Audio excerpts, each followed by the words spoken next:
Iceland, the land of ice and fire.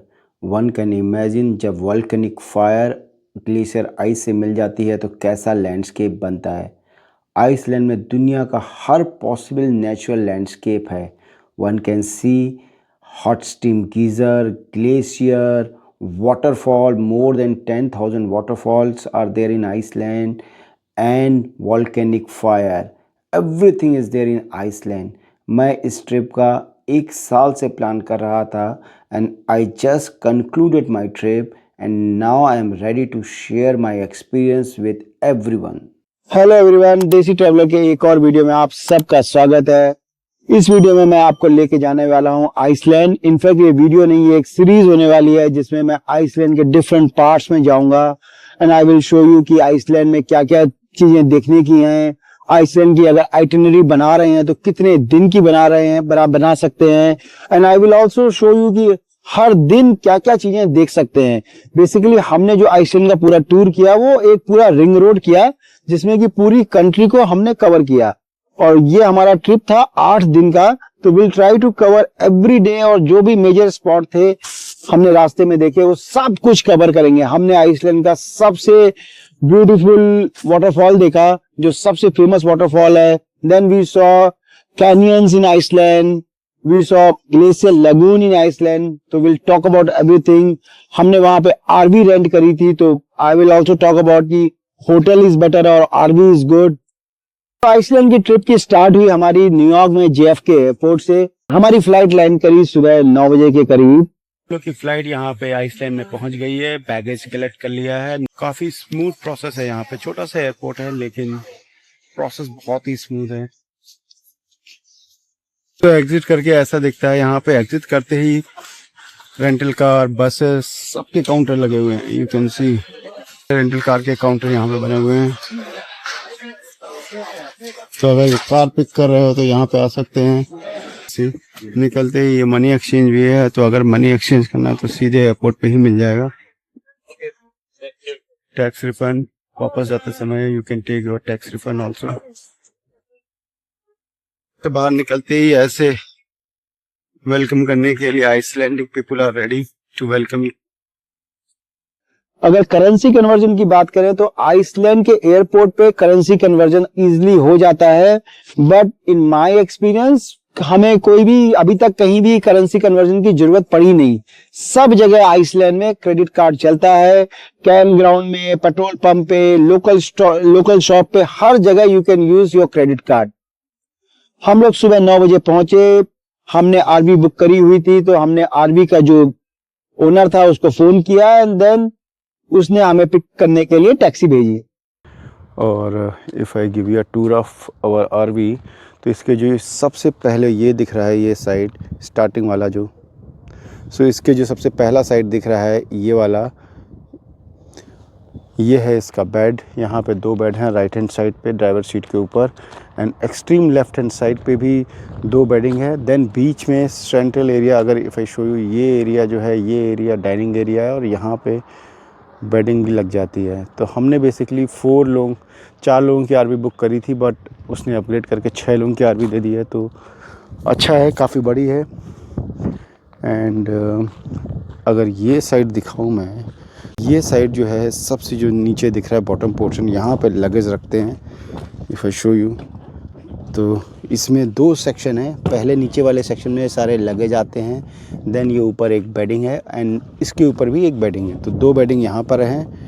But इसके लिए एक टिप ये है कि इसका जो ये गेट है, ये गेट बहुत अच्छे से बंद होना चाहिए, बिकॉज अगर चलती गाड़ी में अगर ये गेट खुल गया तो सारे जो लगेज हैं वो लगेज गाड़ी से गिर सकते हैं। तो इसको लॉक करने के बाद इसमें जो की है उससे भी लॉक करना इज़ रिक्वायर्ड।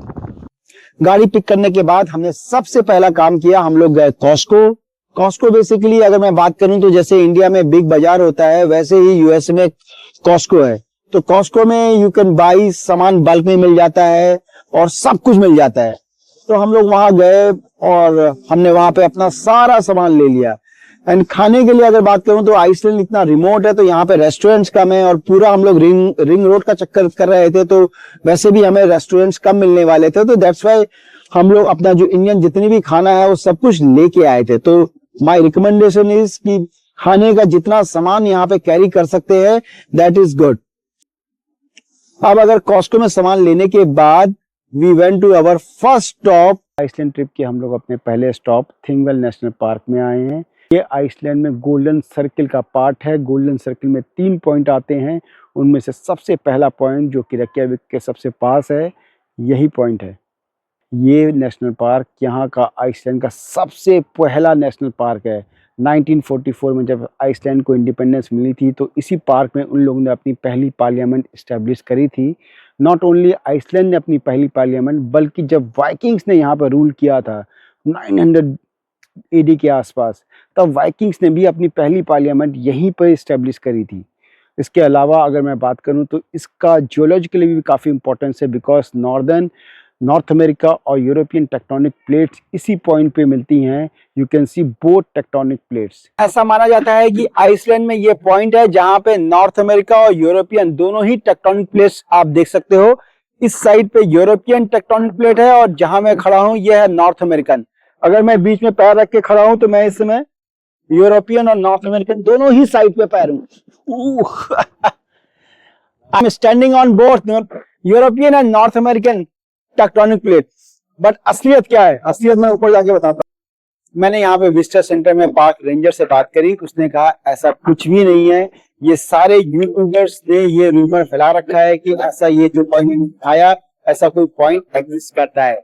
जहां पे मैं खड़ा था वो नॉर्थ अमेरिका टेक्टोनिक है। जस्ट वो लोगों ने क्रिएट कर दिया है कि European north American, but yes यहाँ पे दोनों ही टेक्टोनिक प्लेट्स दिखाई देती हैं। इस समय मैं जहां खड़ा हूं ये है north American and let me show you. वो जो पूरा एरिया दिख रहा है वो पूरा एरिया है यूरोपियन टेक्टोनिक प्लेट्स का एरिया, और उसमें जो ये बीच का एरिया दिख रहा है इसको बोला जाता है नो मैन लैंड। बिकॉज दोनों प्लेटें दूर हो रही हैं तो बीच में ये एक नया लैंड डेवलप हो रहा है। इसी के कारण से Iceland is the only country in the world जो कि हर साल ग्रो कर रही है, बिकॉज ये नो मैन्स लैंड का एरिया आइसलैंड का जो टोटल एरिया है उसको बढ़ा रहा है अब बाई कुछ inches every year. Now after this यहाँ पे एक पैसेज भी है इन दोनों प्लेट्स के बीच का जहाँ पे वन कैन एक्चुअली वॉक। और यहाँ पे अगर गेम ऑफ थ्रोन की सीरीज किसी ने देखी है तो उसमें एक बहुत ही इम्पॉर्टेंट सीक्वेंस इसी एरिया में शूट हुआ था। इसके अलावा वाटरफॉल है इसके अंदर, इसी पार्क के अंदर, एंड वो वाटरफॉल की खासियत ये है कि उसका जो पानी है बिल्कुल क्रिस्टल क्लियर ग्लास की तरह लगता है। यू कैन सी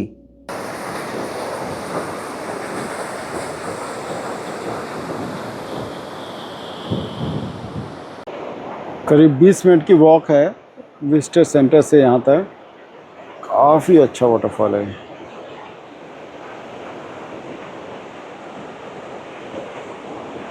इस साइड को रेक्याविक से विजिट करने के बेसिकली 2 तरीके हैं। इधर you can rent a car, अपनी कार ले लो, अपनी आदमी ले लो, मोटर कार ले लो, या फिर you can do a day tour from Reykjavik. You can see ये जो पीछे बस दिख रही है ये बस बेसिकली डे टूर के लिए बसेस आती हैं। पूरा जो गोल्डन सर्किल का टूर करके यहाँ से शाम को वापस चली जाती हैं। अब इसके बाद हम लोग अपने नेक्स्ट स्टॉप के लिए मूव करते हैं और वहाँ पे बात करेंगे।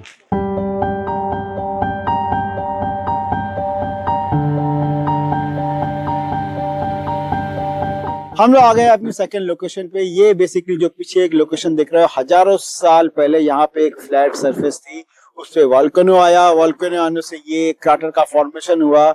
आज उस क्राटर में लेक बनी हुई है। इस साइड की अगर मैं बात करूं तो ये साइड गोल्डन सर्किल का पार्ट है और इसको घूमने में कम अराउंड 1 घंटे का टाइम लगेगा। बस सिर्फ एक ये लेक है। अगर इसके नीचे जाना है तो नीचे जाने का भी रास्ता बना हुआ है, वहां स्टेयर से इसके नीचे जा सकते हैं, देन इसमें सकते हैं। बट अगर इसका सीनरी के पॉइंट ऑफ व्यू से देखना है तो इसको अगर पूरा ऊपर से राउंड लेंगे तो ज्यादा अच्छी सीनरी दिखती है। आइसलैंड में ज्यादातर साइड्स फ्री हैं, बट अगर इस साइड की बात करें तो इस साइड का एंट्री फीस लगती है 500 आइसलैंडिक करेंसी की इसकी एंट्री फीस है। और इसको घूमने में 1 घंटे का टाइम लगेगा। पार्किंग यहाँ पे फ्री है। अब हम इसके बाद अपने नेक्स्ट स्टॉप की तरफ मूव करेंगे।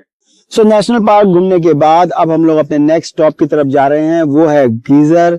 ये बेसिकली हॉट स्प्रिंग होता है और प्लस जमीन से वाटर फाउंटेन की तरह पानी निकलता है थोड़ी थोड़ी देर में। तो 1 घंटे का सफर है।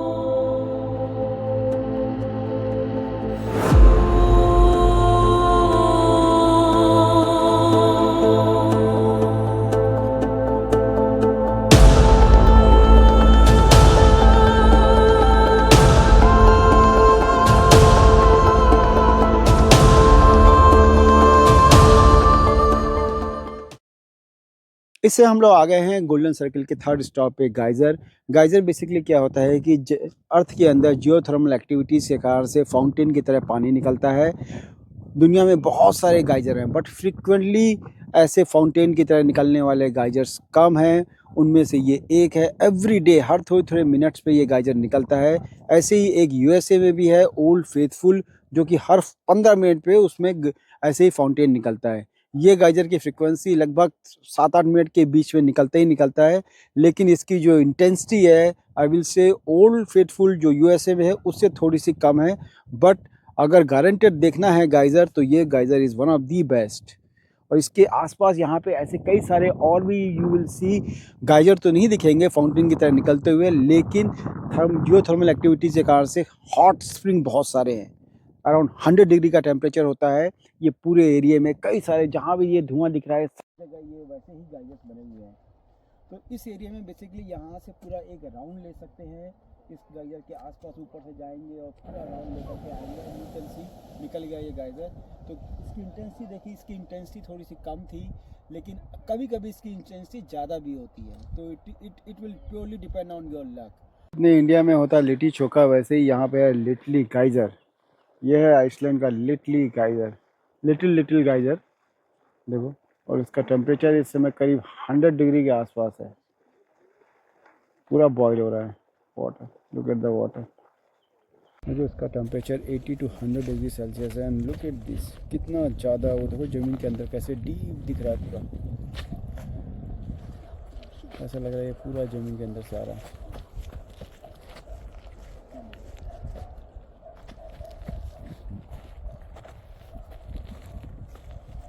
ऐसे यहाँ पे बहुत सारे बने हुए हैं। One is this, there is another one. पूरा ये एरिया जो है ऐसे ही जियोथर्मल एरिया है।